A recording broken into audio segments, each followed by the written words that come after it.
මොන වැඩේ තිබුණත් කසුටි ඊළඟ වෙඩින් එකට එක්ක ඔයා එන්න ඕන. නැත්තම් මූ අම්මලා ගෙදර නවත්තලා මම වෙඩින් එකට එන්න. අරහෙ දුවනවා මෙහෙ දුවනවා ඉවරයක්. මෙන්න මූ සීනි කනවා. හිච්චා.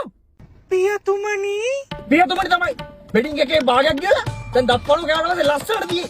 ඉතින් මේක මගේ කේක් කෑල්ලනේ. වෙඩින් එකේ එක පළතුරක් කෑවේ නෑ. පුඩින්, අයිස්ක්‍රීම්, ජෙලි, සීනි කෑවමයි. ලස්සනට තියෙයි. ළමයි කුණාට පස්සේ සීනි ගන්න ආසයි තමයි. ඒ වුණේ හැමදේකම ලිමිට් එකක් තියෙන්න ඕන. දත්පළු හරිය කමක් නෑ කියෝ. අඩු වයසින් යකෝ සීනි අමාරු හැදුවත් එහෙම මේ ජීවිතේම ඉවරයිනේ. මට තේරෙනවා පියතුමනි. ඔව්. උඹට හැමදාම තේරෙනවා. ටිකකින් මතකනේ. මම කියනවට සතියක් ඔය සීනි කණේ අඩු කරලා ඉඳපන්. ටික දවසක් ගියාට පස්සේ සීනි ආසාව නැති වෙනවා. දැන් බලපන් මම සීනි කනවද? පියතුමා සීනි කන්නේම නැද්ද? අන්තිම අවුරුද්දට එක සීනි බිලක් මම කටේ තියලා නෑ. අඩු ගානේ උදේ තේකටවත් මම සීනි දාන්නේ.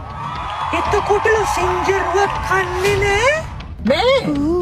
එයාන මාරයි. මෞතුමිය හදන බටර් කේක්වත් කන්නේ නෑ.